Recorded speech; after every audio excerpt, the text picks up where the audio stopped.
Bueno, en esta ocasión vamos a ver en inicio lo que es el apartado que tiene que ver con centro de masa. Nos dice que se puede plantear el principio de conservación del momento lineal en una forma útil usando el concepto de centro de masa, y consiste en que si nosotros suponemos que varias partículas con masa M1, M sub 2 hasta un M sub n implicadas en un análisis y tienen coordenadas para la masa 1, que serían en la parte rectangular X sub 1 y sub 1, para la masa 2, Y sub 2, Y sub 2, y así sucesivamente hasta llegar a la enésima partícula que participe dentro del análisis. Definimos entonces el centro de masa como el punto que va a tener una coordenada X sub C, M y S sub M. Poniéndolo como lo que sería una ecuación, tendríamos que es, como me habla de la conservación de la cantidad de movimiento lineal, ¿verdad? Es masa por distancia, entonces en este caso tendríamos la masa 1 por su coordenada en x1, la masa 2 por su coordenada x2, hasta la enésima, dividido entre la sumatoria de la cantidad de masa de todas las partículas que intervengan en lo que es el análisis. Eso sería para obtener la coordenada en X. Para obtener la coordenada en Y, lo que hacemos es entonces, de igual forma, ahora hacer la multiplicación de la masa 1 por su componente en Y sub 1, más la masa 2 por su componente en Y sub 2, y así sucesivamente hasta llegar a la enésima. Toda esta sumatoria de productos de masa-distancia la dividimos entre lo que sería la sumatoria de las masas que participan en este análisis. Ahora bien, si lo queremos ver como un vector de posición, el cual tiene un centroide de masa, se puede expresar en términos de los vectores desde R sub 1 hasta R sub n, y de igual forma multiplicando lo que serían las masas por sus respectivas posiciones en R, donde esas posiciones en R pueden estar descritas como un vector en X sub Y, Y sub J y Z sub K.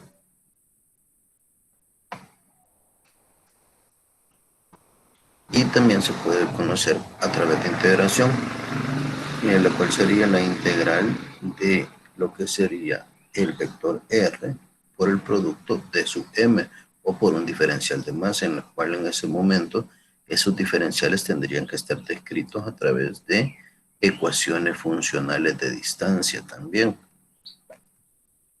El análisis de lo que es la parte de centro de masa se utiliza en otros campos, por ponerle un ejemplo. En mecánica de los sólidos, esto ya no lo van a ver como centro de masa, sino que como centroide de una pieza, en la cual lo que realmente interesa son esas coordenadas, pero lo que sucede es que se supone que se analizan piezas uniformes.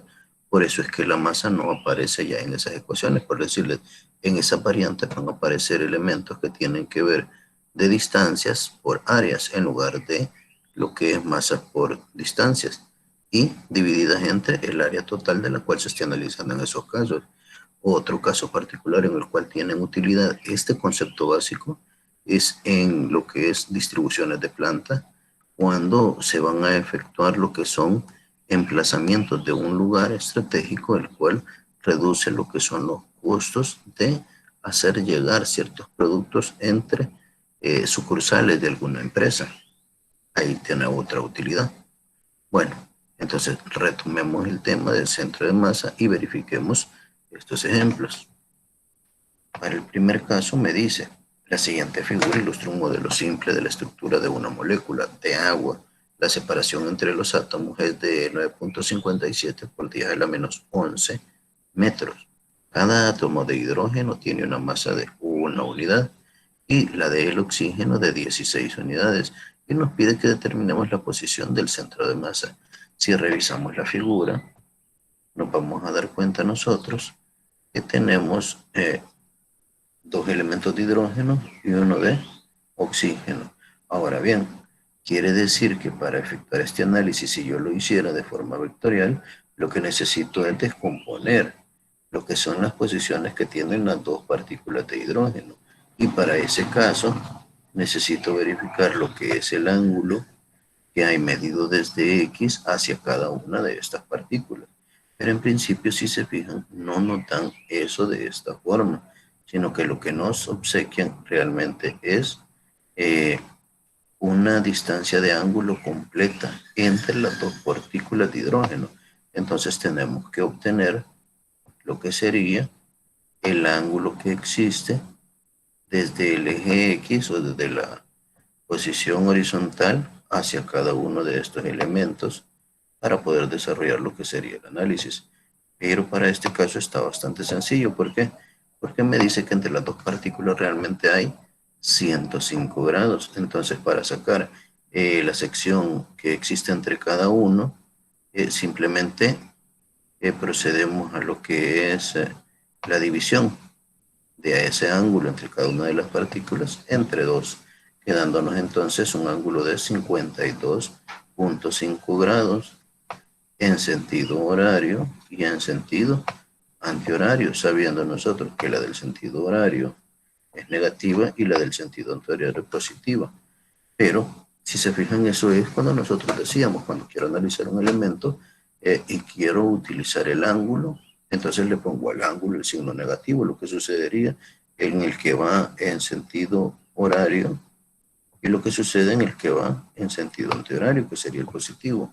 Ahora bien, si lo quiero efectuar de esa forma, si no, simplemente me baso en lo que son las direcciones de desplazamiento de los vectores de posición, donde si se fijan, para las dos partículas de hidrógeno se mueven sobre X hacia la derecha, es decir, positiva, pero en las partículas de hidrógeno, al analizar lo que es la componente en Y, voy a tener una componente en Y que va a ser positiva hacia arriba y otra que va a ser negativa porque se dirige hacia abajo, quedándonos con este signo.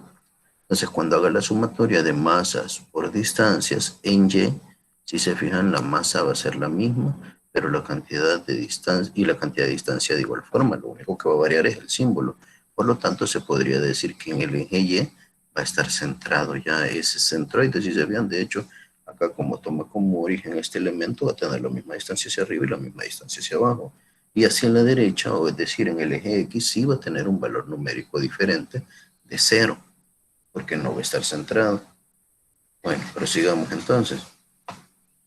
Les decía, revisamos cuánto es el valor numérico del ángulo, que para este caso era 105 entre 2, quedándonos 52.5, ¿verdad? Si sustituimos, como me decía que era la masa 1 hasta la enésima masa, en este caso son 3 masas y son 3 distancias en X. Entonces, la primera masa, que es la del oxígeno, tiene 16 unidades. La segunda masa, que es de una partícula de hidrógeno, va a tener lo que sería una unidad. Y la de la otra partícula de hidrógeno que queda en la parte de abajo del eje X también tiene una unidad. Ahora bien, en la primera de oxígeno ya está centrada en el origen, es decir, el centroide de ese elemento en X ya está en 0. Entonces, para esas 16 unidades se multiplicarían por 0 y se tendría que pues, quedar en valor de 0 esto, pero en las otras no.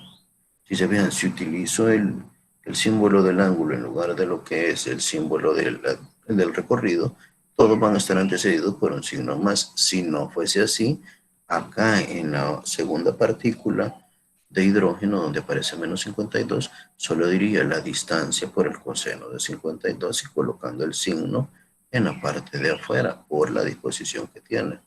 Bueno, ahora sí ya metemos lo que son los valores numéricos reales de esto. Entonces tendríamos 16 por 0, tendríamos 1 por 9,57 por 10 a la menos 11, multiplicado por el coseno de 52.5, más 1 por 9.57 por 10 a la menos 11 por el coseno de menos 52.5, y todo esto dividido entre lo que sería la sumatoria de las tres masas.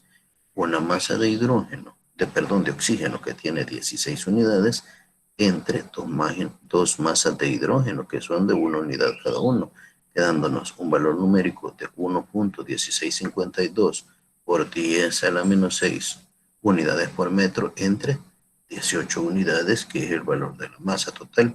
Al ver esto y hacer la división se simplifican las unidades y nos quedan simplemente la distancia en metros, que viene a ser 6.4732 por 10 a la menos 12 metros. Una distancia bastante pequeña, porque si se recuerdan es un análisis molecular el que tenemos en este caso.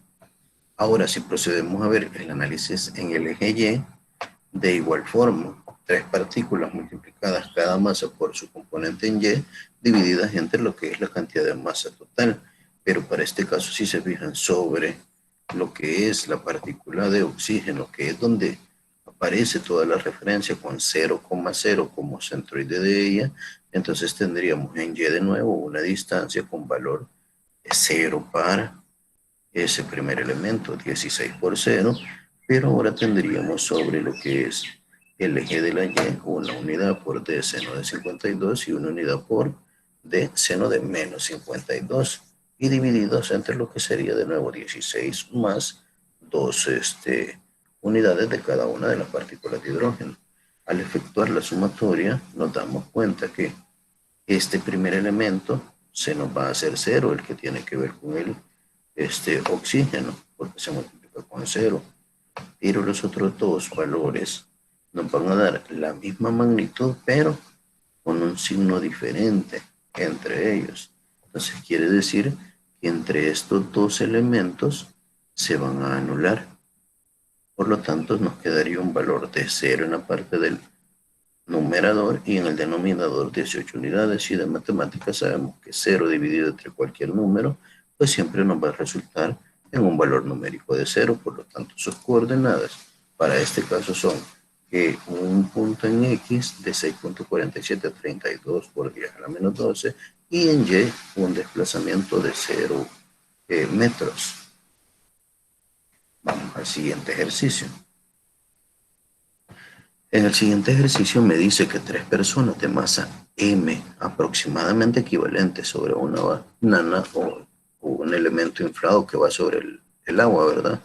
Ligera, están sentados a lo largo del eje X en las posiciones, permítanme, le voy a cambiar un poquito el tamaño de esto, ahí está, en las posiciones para X sub A de 1 metro, X sub B de 5 metros y X sub C de 6 metros, medido desde el extremo izquierdo, como se muestra en la siguiente figura, que me pide que encontremos la posición del centro de masa, ignorando la masa de la balsa. Ahora bien, si se fijaron ahí me decía que los elementos tenían una masa aproximadamente igual. Entonces, ¿qué es lo que hacemos? Vamos a sustituir, en este caso, a lo que es el cuerpo de cada uno de los elementos, le vamos a llamar M sub E. ¿Ya? Luego entonces verificamos, nosotros tendríamos M sub E por 1 metro, M sub E por 5 metros y M sub E por 6 metros entre M sub E multiplicado por 3, porque me dice que los tres tienen una cantidad de masa similar. Si se fijan acá en este subíndice era sub 3 y lo coloqué sub 2 siempre. Bueno, al verificar esto, entonces quiere decir que yo puedo sumar ciertos valores al ser elementos comunes y tener la misma magnitud. Para el caso del numerador, simplemente saco factor común M sub E de los tres y me va a quedar 1 metro más 5 metros más 6 metros dividido entre M sub E, que se multiplica por 3. Por lo tanto, quiere decir que puedo simplificar un término, que en este caso sería las masas. ¿Ya? Y si se fijan, como era 3 veces esa masa, me va a quedar el valor numérico de 1 metro más 5 metros más 6 metros dividido simplemente entre 3, lo cual sería 6 más 6 o 12 entre 3, lo cual nos daría lo que es la cantidad de 4 metros para ese caso particular. Luego revisamos en el siguiente.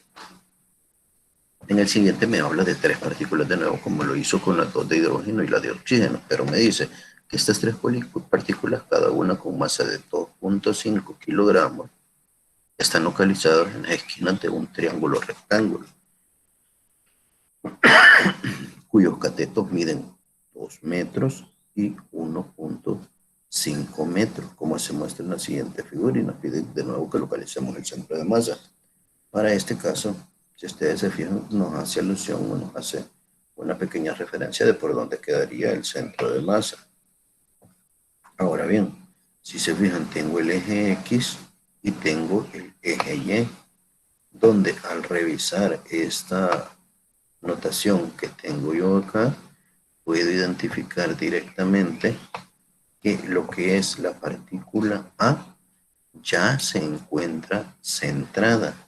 ¿Por qué? Porque está en el origen o donde coinciden o se cruzan lo que es el eje Y y el eje X. Entonces, la masa A va a tener coordenadas 0, 0, que serían las que realmente le van a corresponder acá. Si me fijo luego en lo que sería la masa B,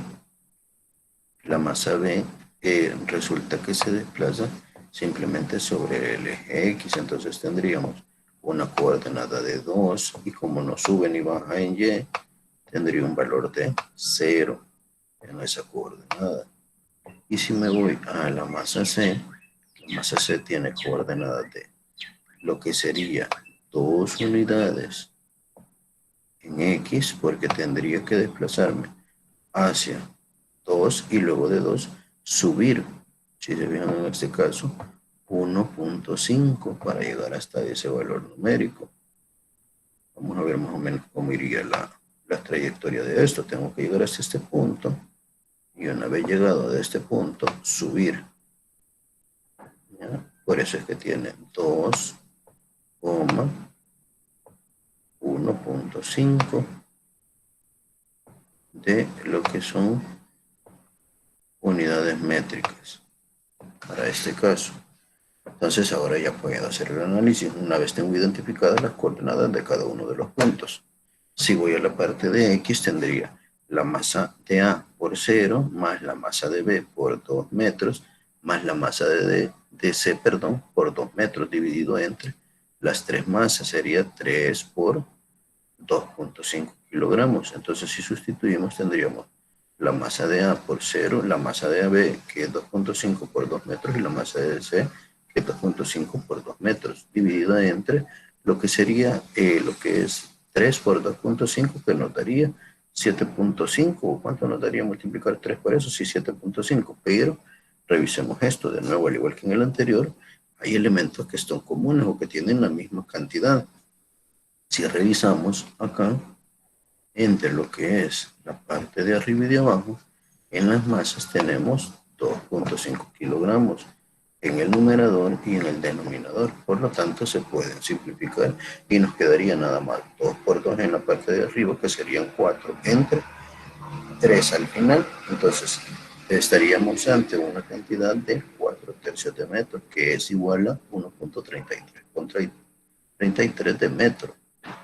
Ahora bien, si nos vamos a la coordenada en Y, vamos a verificar que ahí tendríamos la masa 1 por la coordenada Y sub 1, que como estaba centrada en A, tiene un valor de 0.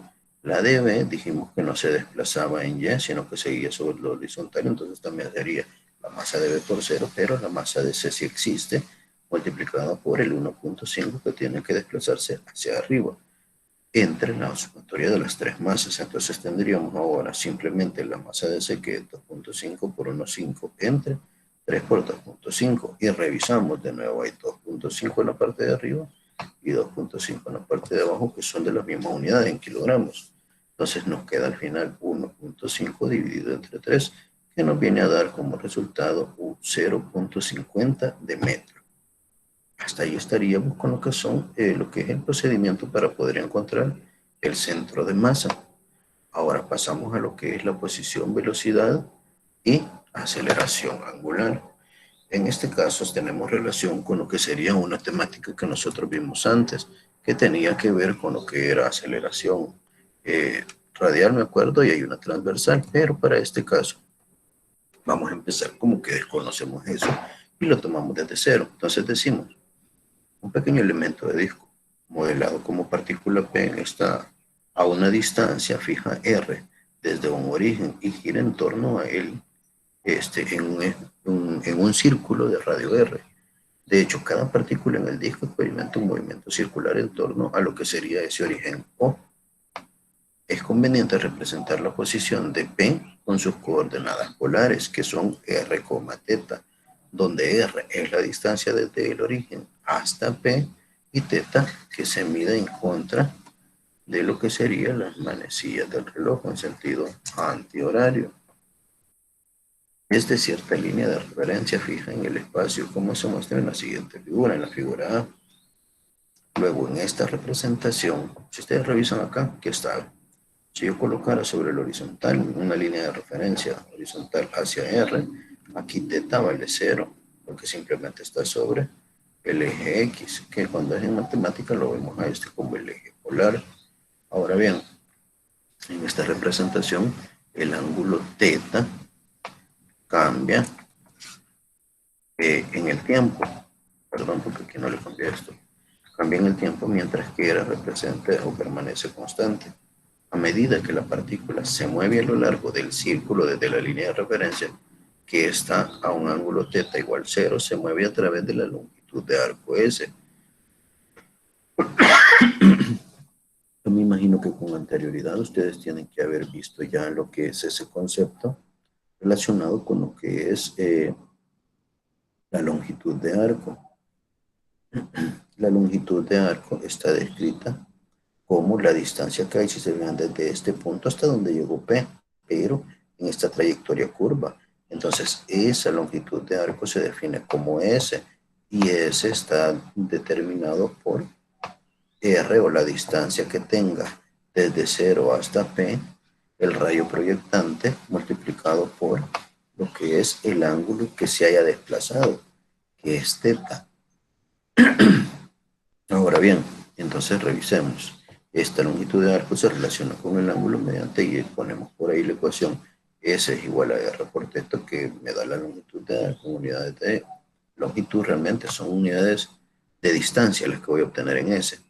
Y si se fijan, puedo encontrar lo que sería el desplazamiento si conozco S, o la longitud de arco, conozco R, como teta igual a S entre R, efectuando un despeje de ahí. Por lo general, teta se le da unidades de radián, donde un radián es el ángulo subtendido por una longitud de arco igual al radio del arco. Se podrá observar que la circunferencia de un círculo, y esto es para demostración por ahí, si me voy a la longitud de arco, como cuando yo veo lo que es a lo que le llaman acá lo que es la periferia de un círculo, es decir, si se vean, la longitud de arco solo es esta pequeña sección. Entonces, si hablara del perímetro o la periferia de una circunferencia, sería hacer el recorrido completo, si se fijan, de todo esto que tengo acá. En todo esto no varía el valor numérico de lo que es el radio por ser una circunferencia. Entonces, si yo lo sustituyo la ecuación dentro de lo que sería la longitud de arco, yo voy a tener, si es R por teta, R dijimos no cambia, pero el valor de teta para una vuelta completa es 2pi o 360 grados. Entonces, así es como nos quedaría que si yo quiero ver para lo que es el apartado de lo que es el perímetro de una circunferencia, va a estar determinado por 2pi por R. Ahora bien, si revisamos esto y queremos encontrar el valor del ángulo, que como les digo es la vuelta completa, simplemente despejamos y allí verificamos que tendríamos 2pi por R, que es el valor que se le dio a S, y se divide entre ¿quién? Entre el valor de R. Entonces ahí verificamos nosotros que el valor de la distancia, para este caso de R, por tener un factor común, se simplifica y nos queda 2pi radianes, que también lo podemos convertir a grados, y lo podemos hacer diciendo, según lo que nos tenemos que acordar, que decíamos nosotros que 180 grados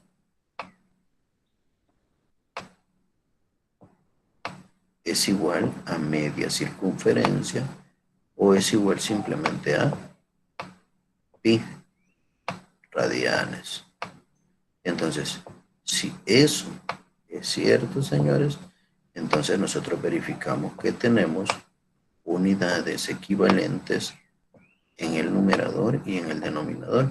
Entonces, acá tendríamos que podemos simplificar lo que son los pi radianes del numerador con los pi radianes del denominador, quedándonos entonces 180 grados multiplicados por 2 o haciendo la obtención de 360 con unidades de grados, porque las unidades de radianes ya se eliminaron realmente.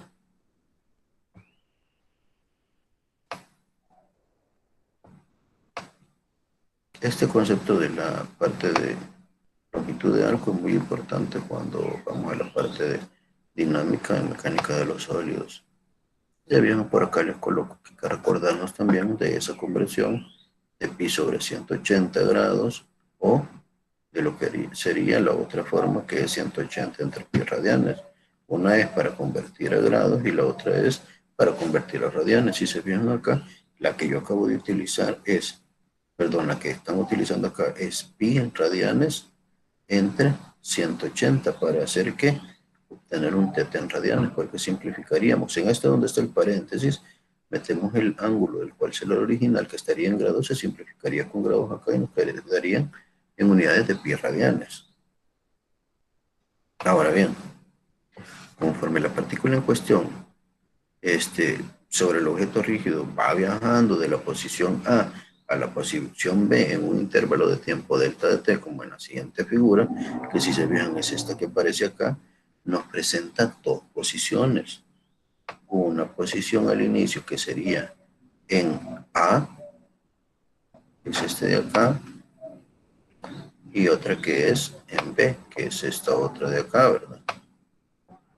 Ahora bien, entonces para analizar esto me dice que tengo una línea de referencia fija al objeto que recorre desde el ángulo θ sub i o el ángulo inicial, que es la posición que tienen en A, hasta θ sub f, que va a ser en el punto hasta el cual se analice, que sería el punto B. Esta cantidad delta de θ se define como el desplazamiento angular del objeto rígido, donde vamos a hacer lo que es el θ final menos el θ inicial para tener ese desplazamiento. Si da vuelta lentamente, este desplazamiento se representa en un intervalo de tiempo más largo. Estas diferentes razones de rotación se cuantifican al definir la rapidez angular promedio o omega promedio, como la razón de desplazamiento angular de un objeto rígido al intervalo de tiempo delta de t, durante el que se representa el desplazamiento. Entonces, hacemos lo mismo cuando nosotros teníamos en la otra, en lo que era el movimiento rectangular, nosotros decíamos que era distancia entre tiempo. Como la distancia se representa a través de lo que es el ángulo que se va desplazando para la parte angular, tendríamos el valor de la razón de cambio, que está representado por el desplazamiento angular dividido entre el diferencial de tiempo entre que esté la partícula en el punto A y se desplaza al punto B. Ahora bien, en forma análoga, la rapidez lineal con la rapidez angular o instantánea se define como el límite de la rapidez angular promedio conforme delta de t tiende a cero. Si se recuerdan, al aplicarle delta de t y volverlo cada vez más pequeño, llegamos a un elemento que sucede de manera instantánea y lo representamos como lo que es la derivada de lo que es el desplazamiento angular entre el tiempo, obteniendo una velocidad angular instantánea. Ahora bien, si se fijan, quiere decir que ya tengo dos relaciones. Una para definir lo que es el cambio de posición o desplazamiento angular y otra que me va a definir lo que es la rapidez o velocidad angular. Nos dice entonces que la rapidez angular tiene unidades de radianes por segundo, que se pueden escribir como S a la menos 1 porque los radianes son adimensionales. El valor de omega o la velocidad angular se considera positiva cuando θ aumenta, es decir, moviéndose contra las manecillas del reloj, y negativa cuando θ va disminuyendo en sentido de las manecillas del reloj. La rapidez, es decir, aceleración angular promedio, acá creo que le puse algo que no va, se lo voy a borrar en este momento. Aquí vamos a pasar, si se fijan como era posición lo que era velocidad y aceleración. Entonces ahora definiríamos lo que es la aceleración angular.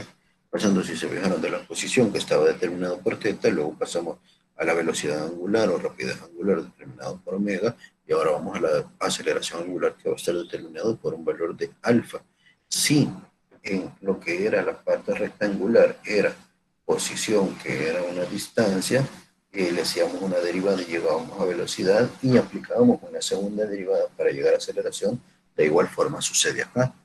Si se fijaron, vamos a tener una ecuación de lo que es distancia o θ, la cual podemos derivar para poder llegar a una ecuación de lo que es velocidad angular. Y si la derivamos esa de velocidad angular en la segunda ocasión, vamos a llegar a lo que es aceleración.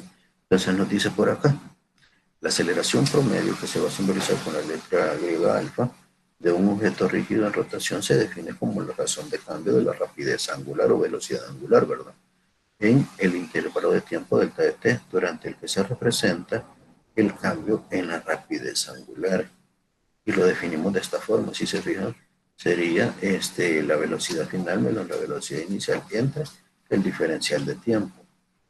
Ahora bien, esa es para la aceleración angular promedio. Si quiero la aceleración angular instantánea, entonces lo que hacemos es aplicarle un límite que tienda a delta de t con 0 porque está en el denominador, o decir que es igual a esa aceleración angular instantánea que yo quiero, a la derivada de la velocidad angular entre la derivada del tiempo o el diferencial de tiempo. Esta aceleración angular tiene unidades en radianes por segundo cuadrado o simplemente segundo a la menos 2. Observa que el valor de alfa es positivo cuando un objeto rígido que gira contra las manecillas del reloj aumenta su rapidez. Y si la aceleración es negativa, entonces el objeto rígido gira en sentido de las manecillas del reloj, pero disminuyendo la rapidez durante cierto intervalo de tiempo. Ahora bien, continuemos por acá. Tenemos un ejemplo en el cual nos dice: el volante de un automóvil prototipo se somete a una prueba. La posición del angular θ del volante está dado por θ igual a 2 radianes sobre el segundo cúbico por t al cubo. Si no lo quisieran ver con esas unidades o les tendiera a confundir, eso simplemente es una ecuación, la cual me va a decir que entonces θ es igual a 2 t al cubo. ¿Ya? Entonces quiere decir que esa ecuación me va a servir para encontrar el valor numérico de desplazamiento en cualquier posición. ¿Ya? Entonces revisamos en esto. El diámetro del volante me dice que es de 0.36 metros. Me dice que calcule el ángulo θ en radianes desde t sub 1 hasta t sub 2. Como es una ecuación para sustituir, voy a tener un valor de θ en 2 segundos y voy a tener un valor de θ en 5 segundos. Ahí solo me pide que saque el ángulo en radianes y en grados para cada una de esas dos posiciones. En el literal B me dice, calcule la distancia que recorre una partícula en el borde, es decir, en la longitud de arco, durante ese intervalo. Entonces lo que haría en ese caso es, como tengo el valor de θ para cada una de esas posiciones, lo único que voy a hacer es restar entre los dos y tener a lo que allá le llamamos nosotros el valor de la distancia. ¿Ya? El valor de la distancia para eso. Y en el último calcule la velocidad angular media en radianes sobre segundo y en revoluciones por minuto o RPM desde el tiempo 1, en el tiempo 1 de 2 segundos y en el tiempo 2 de 5 segundos. Y el último literal me dice que calcule la velocidad angular instantánea en un solo tiempo, que va a ser en 5 segundos. Si se fijan, aquí no ocupa dos ciclos, sino que ocupa un solo punto para poder encontrar esa instantánea. Bueno, continuamos entonces. Vamos entonces con lo que es la parte del ángulo θ. Para el ángulo θ, entonces nosotros, como me los piden radianes y me los piden grados, lo que hacemos es calcular el valor de θ. Primero en lo que sería t sub 1 de 2 segundos. Entonces si lo voy a hacer en 2 segundos, voy a tener 2 radianes sobre segundo cúbico por 2 segundos elevado al cubo, lo cual me daría 2 al cubo, que sería 2 por 2, que es 4, por 2, que es 8. Ese 8 multiplicado por 2, que van a ser 16 radianes. ¿Cómo obtengo los 16 radianes realmente? El valor numérico de 2 por 8 me va a dar 4. El 2 por 8 me va a dar 16, pero quedaban unidades que eran radianes por segundo, entre segundo al cubo por, si se fijan al elevar al cubo esto, me da unidades de segundos cúbicos. Entonces segundos cúbicos entre segundos cúbicos se simplifican y nos quedan simplemente radianes. Vamos a poner por acá cómo quedaría esto, porque no les puse cómo se simplificaba, sino que simplemente lo que es el numerito. Entonces me queda radian sobre segundo al cubo, que era el que ya estaba en la primera unidad, ¿verdad? Multiplicado por la segunda unidad, que van a salir 8 segundos al cubo. Entonces lo que sucede es que estos segundos al cubo se nos simplifican. ¿Ya? Estos segundos al cubo acá con estos segundos al cubo de acá. Y nos quedan nada más estos radianes que tenemos acá. Ahora vamos a verificar qué sucede si nosotros venimos y ahora simplemente tomamos en consideración que hay que convertirlo a grados. Entonces ocupamos aquel factor. Si yo ya lo tengo en radianes, voy a multiplicarlo por grados, pero como no es el caso, hacemos la multiplicación o hacemos el despeje de θ en grados, pasando 180 a multiplicar y pi a dividir. Entonces me dice que sustituya el valor del ángulo en radianes por 180 y lo divida entre pi radianes. Es decir, que tengo 16 radianes por 180 entre pi, dándonos 916.7325 grados realmente. Eso es para θ sub 1. Ahora si analizamos θ sub 2, ¿qué es lo primero que vamos a hacer? Vamos a ir a hacer la conversión. Vamos a ver por dónde lo teníamos. Era para 5 segundos, ¿verdad? Para 5 segundos encontramos primero en radianes, que va a ser 2 radianes sobre segundo cúbico por lo que es 5 segundos al cubo, quedándonos un valor de 5 por 5, 125, 5 por 5, 25 por 5, 125, y esos 125 multiplicados por 2 es igual a 250, y de nuevo me simplifica los segundos al cubo entre segundos al cubo del otro elemento. Y de nuevo es esto, ¿verdad?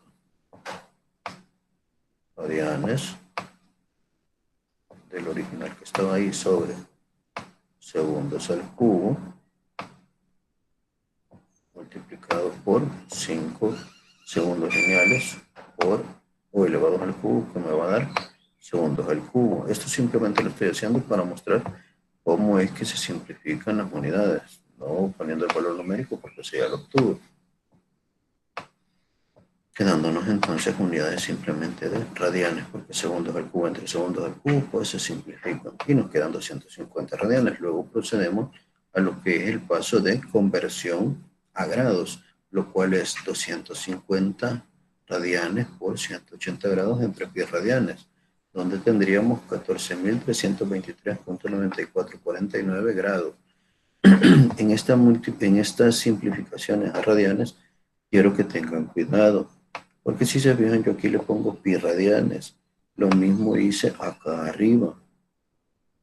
Lo que sucede es que nuestras calculadoras directamente ya tienen el valor numérico de pi. Entonces nosotros nos vamos a la segunda función, seleccionamos pi y nos hace la división exacta entre ese valor de pi que no esté en grados, sino que son 3.141516, y según la fracción que tenga ese número, lo que hace la calculadora es que automáticamente utilice ese número completo, y así es como nota ese valor numérico que obtenemos ahí.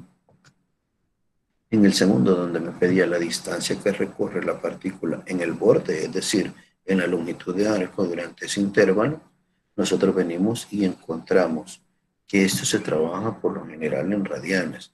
Entonces tendríamos, o siempre lo trabajan de esta forma, 250 radianes menos 16 radianes nos da 234 radianes. Al multiplicarlo para obtener esto, ¿se acuerdan que era R por θ? En este caso tengo un delta de θ. Entonces lo único que cambiaría es que aquí sustituyo lo que es el delta de θ, como era 250 entre 16, perdón, 250 menos 16 nos da 234. Entonces tendría 234 radianes entre lo que es 0.36 entre 2. ¿Por qué 0.36 entre 2? Porque si nosotros revisamos acá arriba, me decía que ese era el valor numérico del diámetro del volante, 0.36, y la ecuación a nosotros nos dice que trabajamos con el radio, por eso es que se divide entre 2, que sería 0.18 de metros por 234 radianes, que es el resultado de esta resta, dándonos 42.12 metros que ha recorrido en ese lapso de tiempo que se analizaba ahí arriba. Literal, se me decía que calcule la velocidad angular media tanto en radianes sobre segundo y en revoluciones por minuto. Para obtenerlo en revoluciones por minuto, pues lo que procedemos entonces es a buscar la ecuación y a efectuar lo que es la sustitución. Si se fijan, en principio teníamos nosotros el valor numérico de teta sub f, teta final menos teta inicial, que nos daba 234 radianes, entre el delta de t, que era desde 5 segundos, desde 2 segundos a 5, entonces sería 5 segundos, menos 2, es decir, 234 radianes entre 3 segundos. Entonces nos daría un valor numérico de 78 radianes sobre segundo. Pero como me lo pide en revoluciones por minuto, también en radianes sobre segundo, que era el primer apartado, ya está por acá, que va a ser el valor de 78 radianes sobre segundo. Pero para el otro caso nos falta todavía hacer esa multiplicación o esa conversión, que tendríamos entonces 78 radianes. Lo primero que tengo que hacer es simplificar los radianes. En este caso ocupo lo que es una revolución, porque son revoluciones por minuto lo que necesito. Una revolución que son 2 pi radianes o una vuelta completa, multiplicado por quién.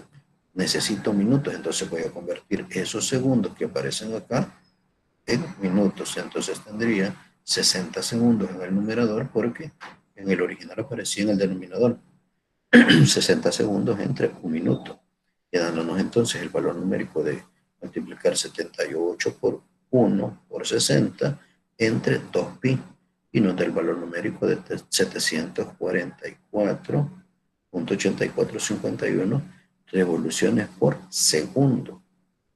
Eso para el valor numérico de lo que es la velocidad angular, o lo que es esa velocidad angular promedio entre lo que sería, para este caso, desde 2 segundos a 5 segundos, en radianes sobre segundo y en revoluciones sobre segundo. Que si se fijan, no se los había colocado acá. De esa forma lo voy a poner aquí porque solamente hice hincapié a lo que era la velocidad promedio en revoluciones sobre segundo. Vamos a ver, aquí lo voy a hacer. Estas son revoluciones sobre segundo. Ahora W promedio, pero me falta colocarla acá en la respuesta en radianes sobre segundo también.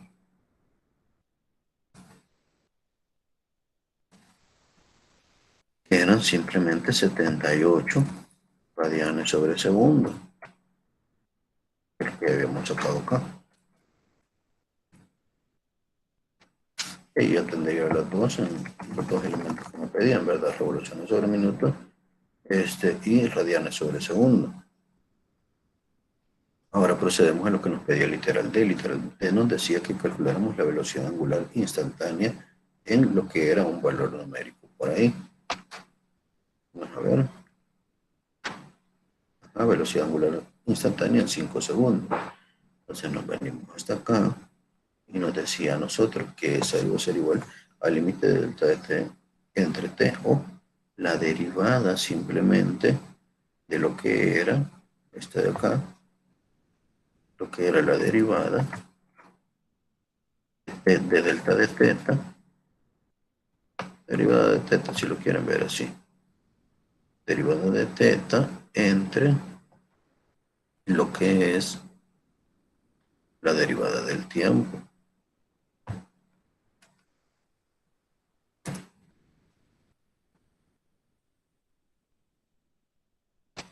Y aplicamos ese concepto de derivación.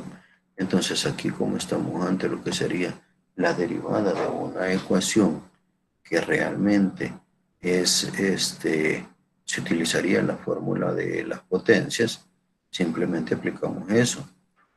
No sé si se recuerdan ustedes cómo va esa derivada. Me dice que para este caso, ¿verdad? La derivada de x a la n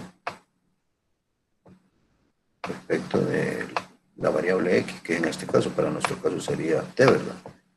Esta es la fórmula original que tenemos ahí.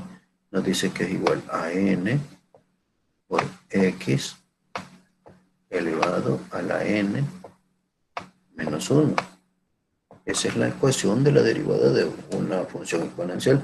Y eso es lo que tenemos acá. Yo les decía a ustedes por ahí que sería como la derivada de 2 veces t al cubo. Sería lo que nosotros vamos a derivar realmente. ¿Respecto de qué? De la variable que se está derivando acá, que es simplemente t. Entonces tendríamos nosotros que el número 2 lo saco como una constante y digo que voy a aplicar la derivada a el espacio donde sí está la variable en cuestión, que es t al cubo. 2 por la derivada de t al cubo respecto de t, ¿verdad? Que es la variable, como les decía, en cuestión. Cualquier cosa que no sea t, pues entonces es una constante y se puede sacar de ese símbolo de derivación. Entonces, si aplico la reglita, tendría el valor de 2 multiplicada por, me decía que n pasaba a multiplicar, es decir, n en este caso vale 3, por un x elevado a la n menos 1. Si n valía 3 y le resto 1, me queda 2. En tal caso, entonces, va a ser 2 por 3, que va a ser 6, t al cuadrado. Yo lo coloco por acá. Entonces, si se fijan aquí, lo que me da esto al final es una nueva ecuación, que es una ecuación en la cual yo puedo sustituir para encontrar el valor numérico de la velocidad angular en un espacio de tiempo determinado. Para este caso lo quieren ver en 5 segundos. Entonces simplemente sustituyo ese valor de 6 por 5 elevado al cuadrado. Sería 5 al cuadrado, que es 25, por 6 nos da 150. En este caso 150 radianes sobre segundos. Luego les coloco por acá un apartado de ejercicios que me dice que si me voy a hacer, voy a la 9ª edición, puedo ver del 10 de la sección 10.1, voy a tener del ejercicio 1 el ejercicio 4, y son en función de variables, es decir, de valores numéricos. Y también tendría por ahí otra sección de ejercicios, que no se las he colocado por acá porque ambos son de lo que es el capítulo 10. Voy a volver a subirles la clase y les voy a poner bien aquí cuáles son los ejercicios. Me recordaba que ya se los había puesto, pero no están de forma adecuada. Bueno, entonces voy a dejar de transmitir por acá, voy a corregir eso y se les subo lo que es la clase de nuevo, bueno, por lo menos el documento.